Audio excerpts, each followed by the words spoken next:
There are only 3 types of sentences in the English language. There are no more, no less, just 3. Those 3 types of sentences are called simple, compound, and complex. A simple sentence is one complete thought. That's one subject, one verb, one complete thought.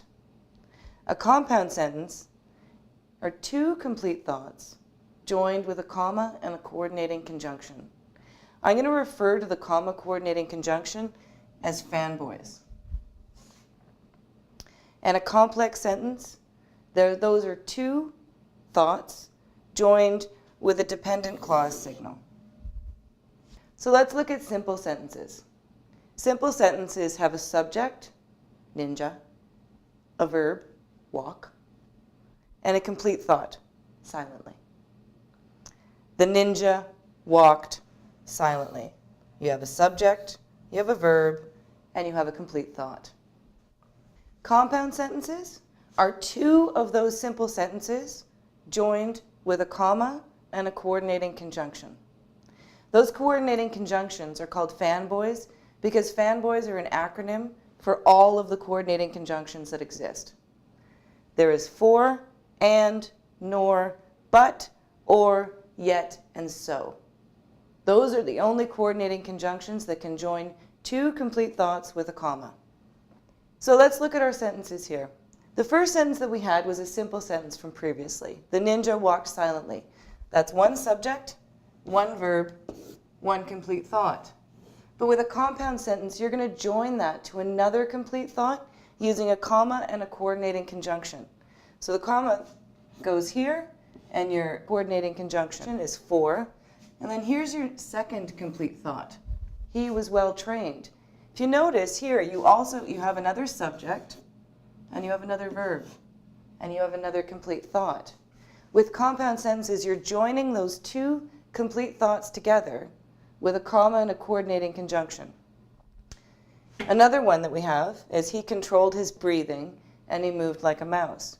So you've got he, that's your subject, controlled is your verb, joined with a comma and one of your fanboys, and then another subject again and another verb. Another example here. He never stubbed his toe, nor did he lose his balance.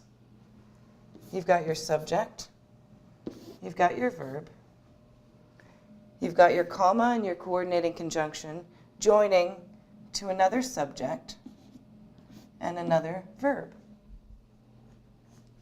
And our last one, I do like ninjas, but I do not like being attacked. I is my subject, like is my verb. This is my complete thought, so that would be one simple sentence. But in order to create flow in my writing, I'm going to connect it using a comma and a coordinating conjunction. One of my fanboys, but, connected to another complete sentence. Your last type of sentence that's allowed in the English language is something called a complex sentence. There isn't a simple and easy acronym for complex sentences, but you use what's called a dependent clause signal.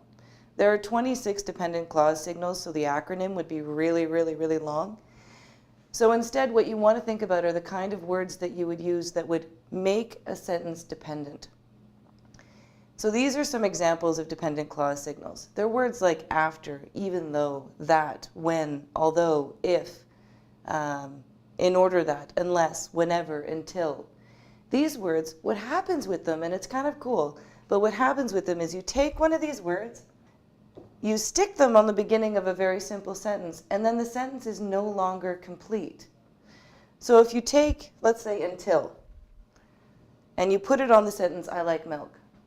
I like milk is a simple sentence. Has a subject, has a verb, expresses a complete thought. But if I take until and put it on that sentence, until I like milk, well, now you're left hanging. Now you need something else to complete that thought.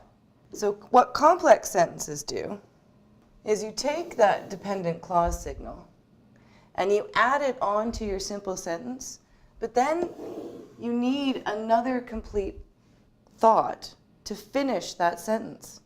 So because I like milk, I can't just say because I like milk.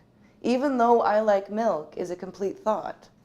I stick because in the front of it, and now I need a comma, and I need another complete thought. Because I like milk, comma, I drink it all the time. Since is another one of those dependent clause signals. Since I like milk.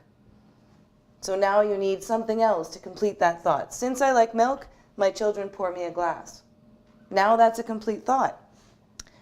Now, if you put your dependent clause signal in the middle of your sentence, you no longer need a comma. And this is a comma that you can actually hear when you're listening for it. You know when you say, because I like milk, I drink it all the time, there's a natural pause there. But if I switched it and I said, I drink milk all the time because I like it, there's no pause. That's the comma. So depending on where you put your dependent clause signal, that's going to determine whether or not you have your comma. If your dependent clause signal is at the beginning of your sentence, you're going to need a comma. If it's in the middle of the sentence, you're not going to need a comma. So I drink milk after I eat celery. It's really tasty. I do this because it tastes sweet. My dependent clause signal here is in the middle of my sentence. Here I still have two simple sentences. And I'm joining them with this dependent clause signal. But when the dependent clause signal is in the middle of the sentence, I don't need the comma. If it's at the beginning of the sentence, I do. So to recap, there are only 3 types of sentences that are allowed in the English language. Simple sentences, which express one complete thought, meaning it has one subject, one verb, one complete thought.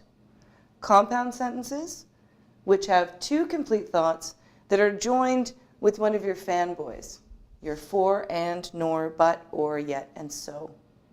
And your complex sentences, which are 2 complete thoughts joined with a dependent clause signal that makes one side dependent on the other.